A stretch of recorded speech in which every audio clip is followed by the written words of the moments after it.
Ngayon ako nakakita ulit nito. Oh my G. Tingnan mo, magkaiba sila. Isa red, isa blue. Lucky. Yes. Mission accomplished. Hi, Plantaholic Garden people. Hi, Philippines. Hi, world. Yeah, we're here at Succulents and Spikes with Kuya Marlon. Tara. Come. Hi, Kuya Marlon Valdelion of Succulents and Spikes. Hi. Hi, guys. Welcome to our humble beautiful garden. Look at the structure, oh. This garden, no, Kuya, it's very, very matibay. No?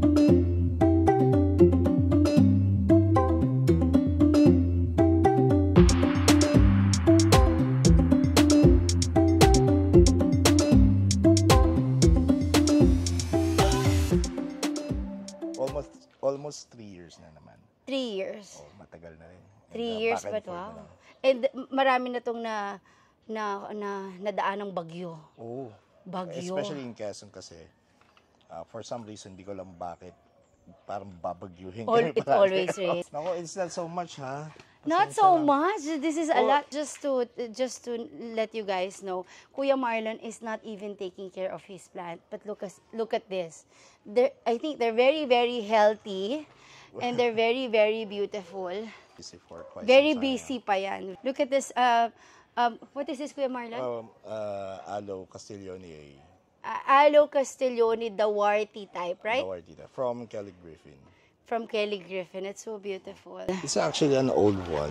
Pero it's an old one. Madami naman na propagate from... But have you tried pollinating from this plant? Yes, I did. And actually, Marion and I were talking a while ago about intergeneric hybrids. So you can actually use aloes to cross it with Gasteria. Gasteria. Oh, and there's another one. I forget what's it. Haworthia. Haworthia mga pala. Yes, Haworthia. This Haworthia. actually can be pollinated with Haworthia and Gasteria. Oo nga pala. Ito nga pala nagsabi. Yes, but you've tried it already. Already I've tried aloes and Haworthia and Gasteria. Wow. Were you successful with the seeds? Yes, but it was only once, and it was actually very difficult to try because somehow they're not compatible with each other. Somehow. Yes. Iba pa rin yung if aloe to aloe or Haworthia to Haworthia, it's easier. It's easier. And usually I perform the pollination in the mornings. So I need to try it per hour. So I have the data kasi iba-iba yung oras na gusto nila. Yeah. So I remember you are very, very popular with Gymno. Yes, you are. The Gymno, he likes plants from seed. He likes sowing seeds. I know. I remember that. The first target was around 60,000 talaga. 60,000. Pero when we were at the peak, kasi dalawa nga yung greenhouse and then there's an open space here and over there. So umabot ng mga around 300. Nakakalat lang. Sorry, that's 300,000 of seeds. Seedlings na yun. Seedlings. Nakakalat. So wow, patong-patong. Pati doon, patong-patong. Through selection, yun, kung ano lang maganda doon, we pick them out and then we do some calling kasi it's actually very important. Can you explain it further why calling plants is very important? For practical reasons, it's important because kasi you're spending money for those for soil mix for pots. Oo, kasi for example in Gymnocalyciums, you're going to produce about per seed per foot.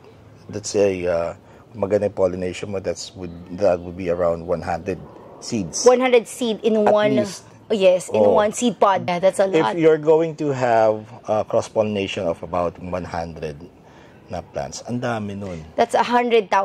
Oh, 100,000. Yes. Ilan pa lang yun. So, there's the costing, there's the time. Kasi yung time is also part of the resources. Yes, exactly. So, if you're going to spend more time doon sa mga species, sa mga na-produce mo na hindi part ng selection mo, it's a waste of resources and a waste of time. That's why exactly you have to do some culling. It's also important for the market kasi kapag naglabas ka ng mga kinakal mo sa market, bababa talaga yung presyo. The value also, The right? value depreciates. Kung ano yung And nilalabas. the quality itself. Oo, kasi if you're going to do some breeding, aabot ka sa mga, hindi lang mga linear breeding is yung mga F1 to F6, mga ganun. Pero meron pa kasi mga backcross, mga ibang ano.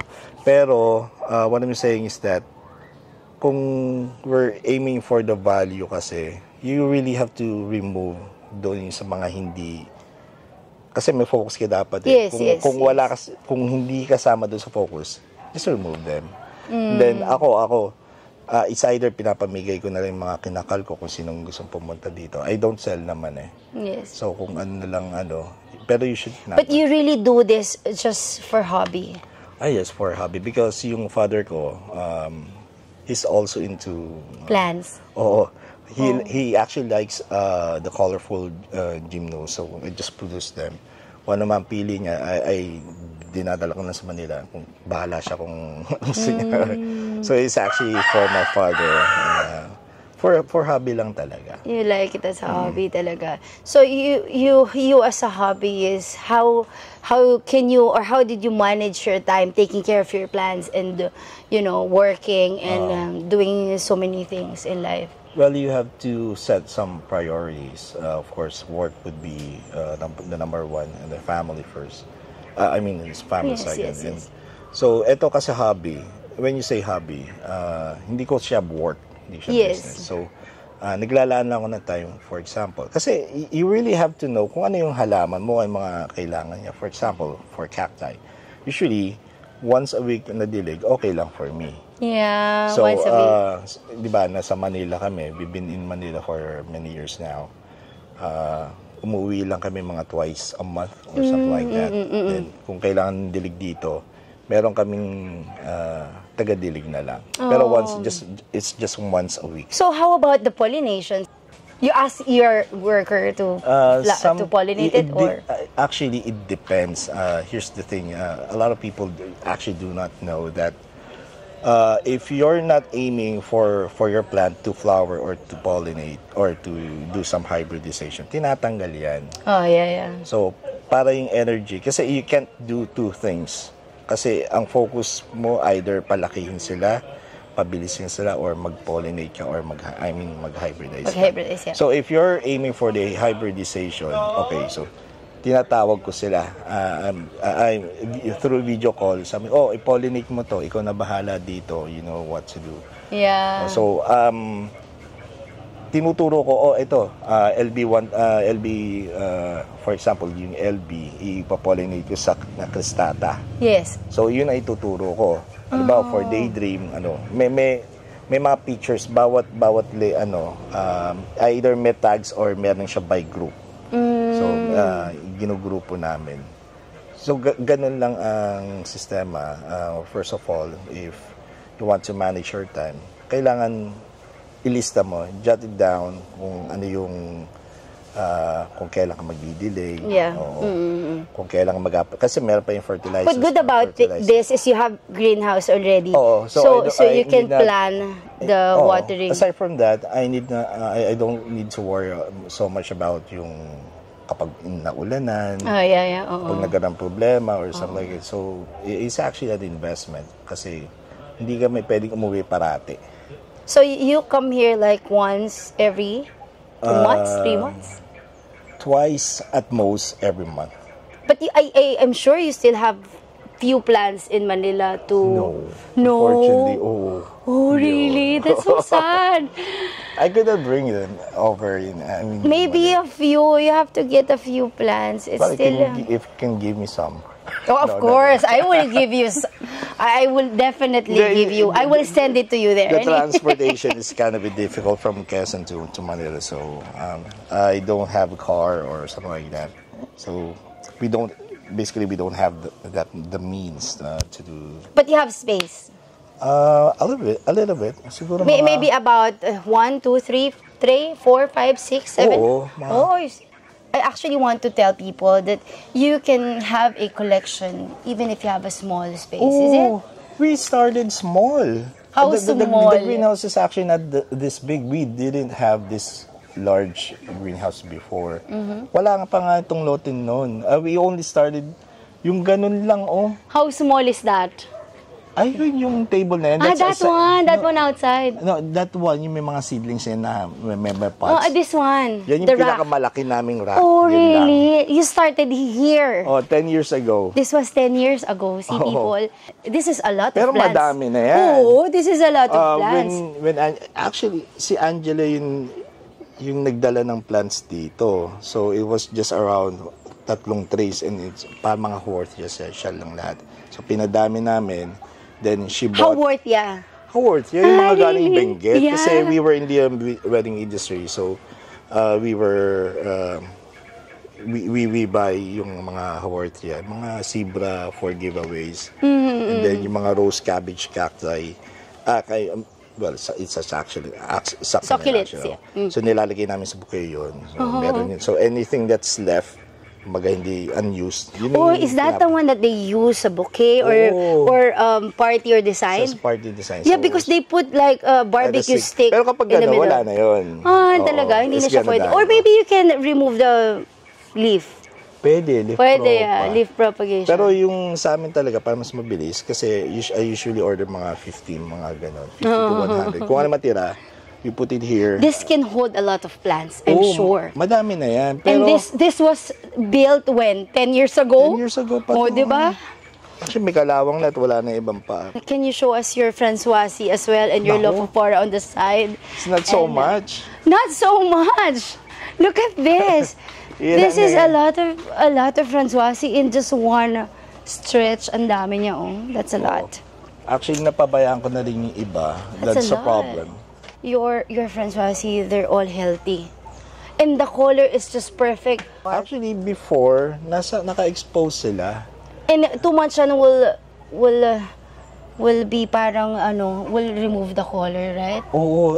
You've noticed this one, For example, this one. Ito, ang true color nito is this one. Yeah. Let's show them the difference. So, nung tinabi ko na siya, ito na naging color niya. Pero ito, naka-expose sa too much sunlight. Too much sunlight. I'm kind of a bit worried kasi it looks like it's going to die. Pero it's not actually. No, it's okay not. Pa naman. It's getting hot na kasi so, summer is coming. Yeah, summer is coming. So, how do you protect it? Dito lang talaga? Dito lang. Be in this type of rack. So, okay na siya. Usually, dapat talaga may net dito. The black one. Yeah. We should be putting the black one, but I just don't have the time. Pero okay naman siya. I mean, this is the reason why may layers ako para kung may ilalagay ang seedlings or mga kailangan ng shade, I put all of them here. Yeah. That's true. Ganito rin, This is a Castiglione. Yeah, comparing to the... just compared to this one. This is exposed to sunlight, and this one is on the shaded area. Chubby. So this is in the shaded area. But I think whenever there's a sun stress, I think they're more beautiful. Yes. Yes. I think. I couldn't agree more. Yes.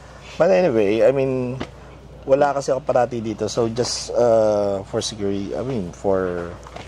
Your Lophophora, they look amazing. They're very woolly. Yes, they are. Kuya, look at that. Oh, sorry, what was that?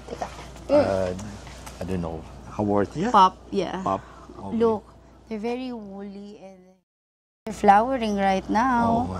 Actually, there are some seed pods. Who do the seeds? Makita natin. Ang dami, look at that. Ang dami. They're all flowering.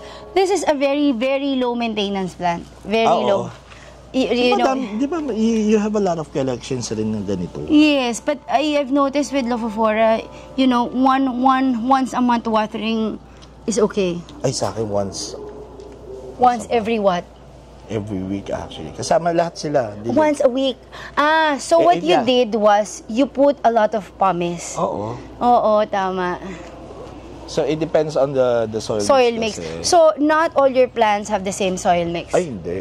Hindi.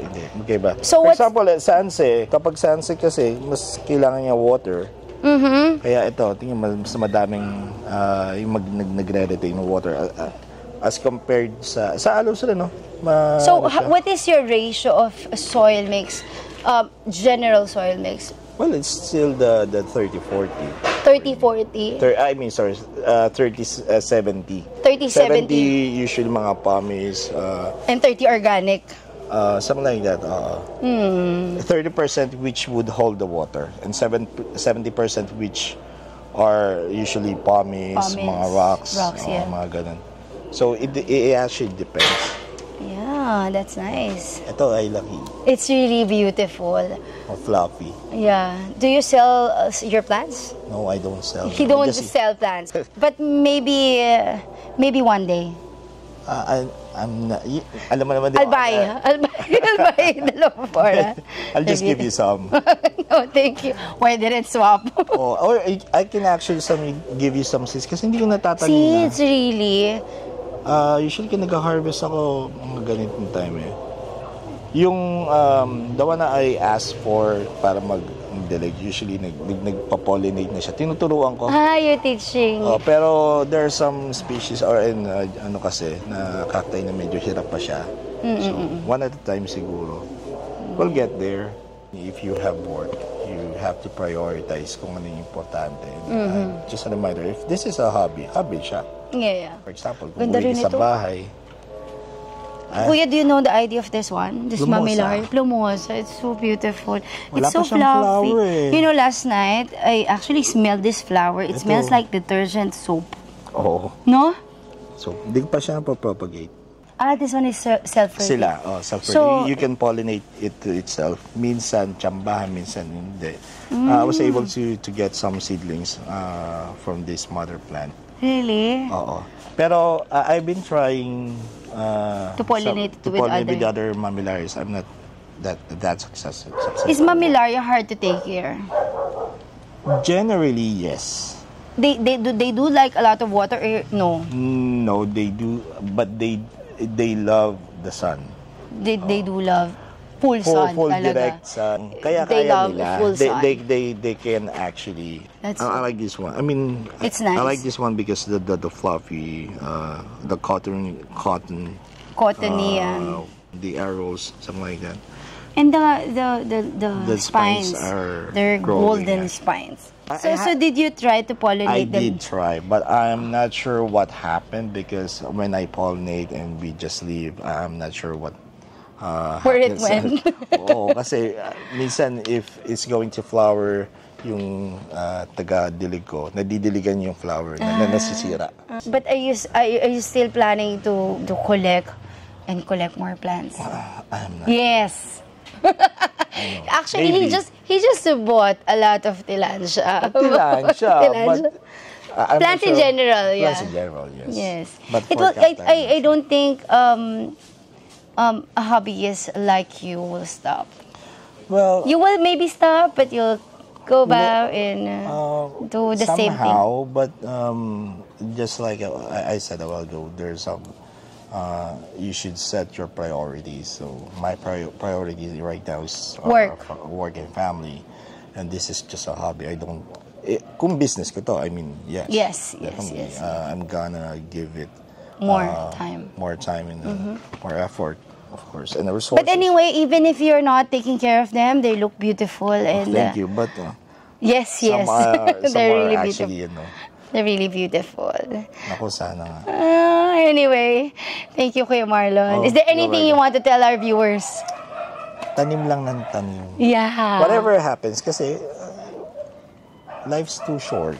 Be happy. That's true. Be positive. And kung medyo may problem ka or you're having some difficulties, magtanim ka, ano yung time mo, magiging okay rin yung pakiramdam mo. Yeah. And actually, planting makes us happy. Oo, and for example, kung meron kang anxiety or something like that, it actually helps. Yeah, that's true. For other people na may ganun, I usually tell, maghalaman kayo. It definitely would help kasi it's going to give you nakaka-relax siya, and then you're going to spend time, nakafocus ka doon. You're not gonna be thinking about some problems or something like that. Yeah. So iba pa rin yung naghahalaman. I'm not a plant person before. Really? So, kasi I am from Manila and wala kami masyadong space. Pero dito lang talaga. So, ayun.